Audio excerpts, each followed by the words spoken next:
এজন্য আজকালকার যুবক জান্নাতে যাওয়ার জন্য খুব বেশি আমল করা তার লাগবে না, অনেক নফল তার লাগবে না, শুধুমাত্র হারামগুলো থেকে নিজেকে বাঁচিয়ে ফেলতে পারলে জান্নাতুল ফিরদাউসের উঁচু মাকামে তার জায়গা হয়ে যাবে। ইত্তাকিল মাহারিমা তাকুন আবাদান নাস, তাহলে তুমি বড় ইবাদতকারী হিসেবে গণ্য হবে। ওয়ারদা বিমা কাসামাল্লাহু লাকা তাকুন আগনান নাস, আল্লাহ তাআলা তোমার বরাদ্দে যা দিয়েছেন সে বরাদ্দ পাওয়ার পরে তুমি খুশি হয়ে যাও, তুমি ওটাতে সন্তুষ্ট হয়ে যাও, তাহলে তুমি গোটা মানব জাতির মধ্যে সেরা ধনী হিসেবে পরিগণিত হবে। সেরা ধনী, ধনীকে যার অভাব নাই, তাই না? কেন ধনীকে যার কি নাই? অভাব দুই রকম, এক রকমের অভাব ধনের অভাব, আরেক রকমের অভাব মনের অভাব। বলেন না কেন? হাজার হাজার হাজার লক্ষ কোটি বিলিয়ন ডলারের মালিক হওয়ার পরেও তার স্বাদ মিটতেছে না, তার আরো লাগবে, আরো লাগবে, আরো লাগবে। তো সে কি বলেন হাজার কোটি টাকার মালিক হওয়ার পরেও আসলে কি অভাব মুক্ত হয়েছে, না এখনো অভাবেই আছে?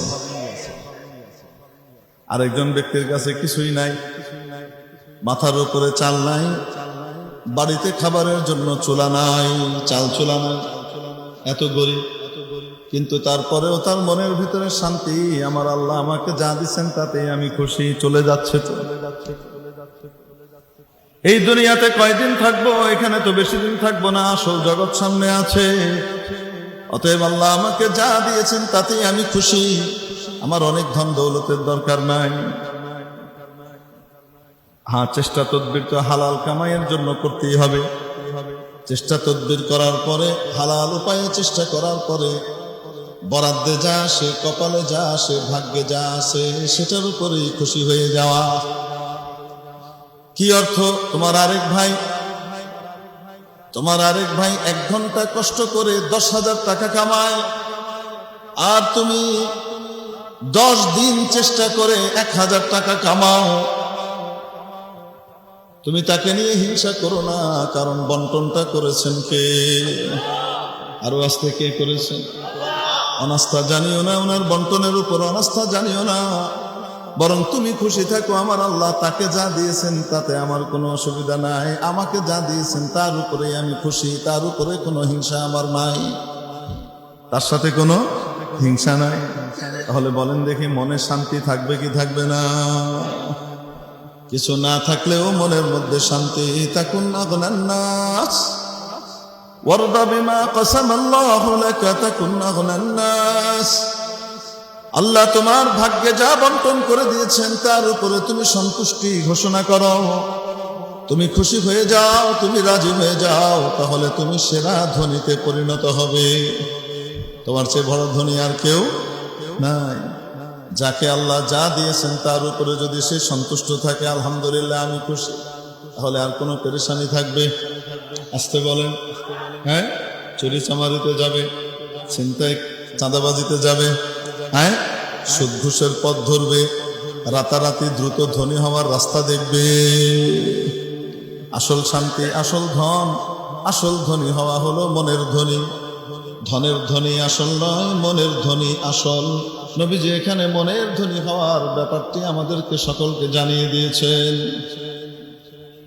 একজন ব্যক্তি যখন অনেক টাকা পয়সার মালিক হয়, তখন সে মনে করে আমাকে রব্বুল আলামিন ওসমান ইবনে আফফান এবং আব্দুর রহমান ইবনে আওফ রাদিয়াল্লাহু তাআলা আনহুমার মতো নিয়ামত দান করেছেন।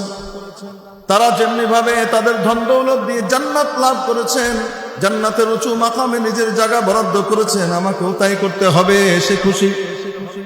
আরেক ব্যক্তির কাছে কিছু নাই, কিছু না থাকা সত্ত্বেও সে খুশি, কিয়ামতের দিন আমার হিসাব কম হবে, সময় কম লাগবে। হাদিস শরীফের মধ্যে আসে 2 ব্যক্তি, হাদিসটা বোঝার জন্য আগে উদাহরণটা বুঝে নিয়ে, 2 ব্যক্তি মনে করেন সমান ইবাদতকারী, 2 ব্যক্তির ইবাদত কি সমান, এরকম 2 ব্যক্তি দুনিয়া থেকে যাবার পরে কিয়ামতের দিন উঠেছে।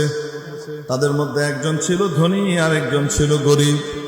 নবীজি বলেন, ধনী ব্যক্তি জান্নাতে যখন যাবে তারও 500 বছর আগে গরিব ব্যক্তি জান্নাতে গিয়ে আরাম করবে। তাহলে দুনিয়াতে ধন না থাকার কারণে তার মধ্যে কোনো অভাববোধ থাকবে না, সে শান্তিতে থাকবে, আমার কিয়ামতের দিন হিসাব নাই। আমি কালকে একদিন কথায় কথায় বলতেছিলাম, হ্যাঁ, এক মোল্লা সাহেব সম্পর্কে কথাবার্তা হইতেছে, তো আমি বললাম মোল্লা সাহেবরা কত সুখী, মানে এরা কত ভাগ্যবান। দুনিয়া কি, দুনিয়ার টাল্টি বাল্টি কি, বুঝতে বুঝতেই কবরের জায়গায় কবরে গিয়ে যান না।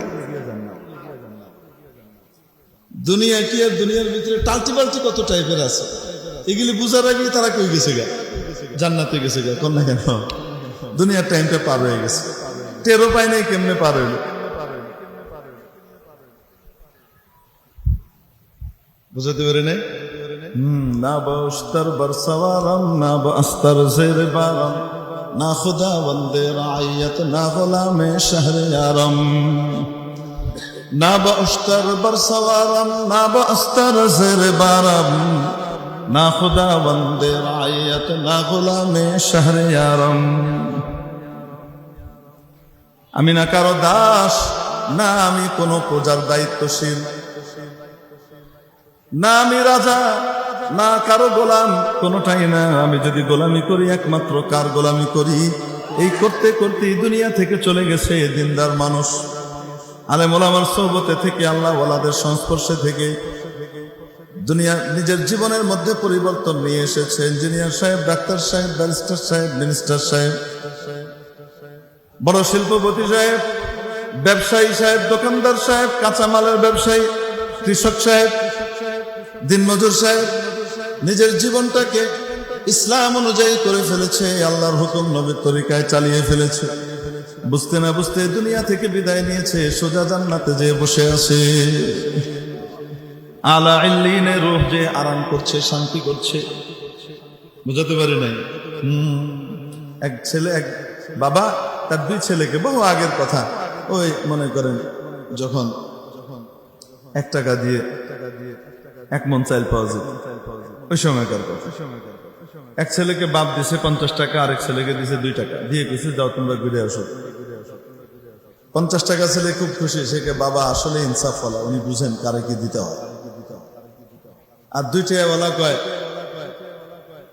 মনে মনে, বেয়াদবি তো করতে পারতেছে না, আব্বা এটা কি করলেন, সামান্য একটু ইনসাফ তো করা দরকার। 25 না দেখ, 50 না দেখ, 40 তো দিতে পারতো, আব্বা 2 টাকা দিল, ঠিক আছে আব্বা যা দিছে সেটার উপরেই খুশি। তো দুজন বেড়ায় আসছে রাতের বেলা, বাবে কয় এই এদিকে কই যাস, বেড়ায় এলাম, এখন রেস্ট নিব। রেস্ট পরে আগে হিসাব দে। এখন 50 টাকাওয়ালা হিসাব দেয়, 10 আনা দিয়ে গেছি, তারপরে ওখানে 4 আনা চানাচুর খাইছি, তারপরে 8 আনা রেই খাইছি, তারপরে এই করে 1.5 ঘন্টা 2 ঘন্টা লেগে গেছে 25 টাকার হিসাব দিতে। বাকিটি মনেই করতে পারতেছে না, গেল কই বাকিটা। তো 2 টাকাওয়ালা কয় আব্বা ওর যা দশা আমি দেখতেছি, ও তো সকাল বাজাইব, তারপরে মনে হয় 50 টাকা শেষ করতে পারবো না। আমার বন্ধুরা সব এই যে ব্যাডমিন্টন লয়ে খারাপ হয়েছে, কি করবো আব্বা, আপনি আমার হিসাবটা আগে লন, ওরটা পরে লেন, স্টপ করেন ওরটা। ওরটা তো এমনি স্টপ হয়ে বেরিয়েছে, আচ্ছা মাঝখানে আমারটা লয়ে লন। জানে মে 8 আনা, আনে মে 8 আনা, জানে কো 8 আনা, আনে কো 8 আনা, যেতে লাগছে 8 আনা, আসতে লাগছে 8 আনা, গেছে কয় টাকা? 1 টাকা। 8 आने का दाब, 8 आने की आइसक्रीम, 8 आने का दाब, बस हिसाब साफ। 8 आनार खाইছে আইসক্রিম, 8 আনার খাইছে ডাব, 2 টাকার হিসাব সাফ। হ্যাঁ ছুটি পেয়ে গেছে, হ্যাঁ গিয়ে বন্ধু বান্ধব লয় খেলে, আর 50 টাকাওয়ালা ধনী মেয়ে বয়ে দিছে, বয়ে কি করতেছে বুঝেন কি বলি? রব্বুল আলামিনের জন্য নবীদের মাধ্যমে জানালেন ওয়ারদা বিমা কাসামাল্লাহু লাকা তাকুন আগনান নাস। তোমাকে মাওলা যা কিছু দান করেছেন, যা বন্টন করেছেন তোমার ভাগ্যে, সেটির উপরে তুমি সন্তুষ্ট হয়ে যাও, গোটা মানব জাতির মধ্যে সেরা ধনী হয়ে যাবে। ওয়াহসিন ইলা জারিকা তাকুন মুমিনা, তোমার প্রতিবেশীর সাথে সদ্ব্যবহার করো, তাহলে ইমানদার হতে পারবা। কত বিশাল সামাজিক বিজ্ঞান নবীজি আমাদেরকে শিখিয়েছেন। বলেন নাই প্রতিবেশী মুসলমান যদি হয়, তা নয়, মুসলমান হোক, খ্রিস্টান হোক, হিন্দু হোক, বৌদ্ধ হোক, বা নাস্তিক হোক, যেই হোক না কেন, যদি তোমার প্রতিবেশী হয় তার সাথে অবশ্যই সৎ ব্যবহার করতে হবে, তাহলে তুমি খাঁটি ইমানদার হতে পারবা। প্রতিবেশীর সাথে দুর্ব্যবহার করে কোনোদিন পাকা ইমানদার হওয়া যায় না। অসম্পূর্ণ ইমানদার তো হওয়া যাবে, ইমানের পূর্ণতা অর্জন হবে না, ঠিক কিনা? হাদিস শরীফের মধ্যে অন্য জায়গায় নবী পাক আলাইহিস সালাতু ওয়াস সালাম প্রতিবেশীর হক সম্পর্কে শিখিয়েছেন। ইদাস্তাকরাজাকা কারাস্তাহু, যদি তোমার কাছে ঋণ চায় তাহলে তুমি ঋণ দিবে। যদি বলেন নাই, যখনই। ইদা ইদা এবং ইন এর ভিতরে পার্থক্য আছে। ইদাস্তাকরাজাকা কারাস্তাহু, তোমার কাছে যখন সে ঋণ চাবে ঋণ দিবা। তো হুজুর, ঋণ দিলে তো ঋণ আর শোধ করতে পারবে না, ও তো আগেরটাই শোধ করে না। তারপরেও যদি তোমার সাধ্যে থাকে তো দাও। প্রতিবেশীর হক।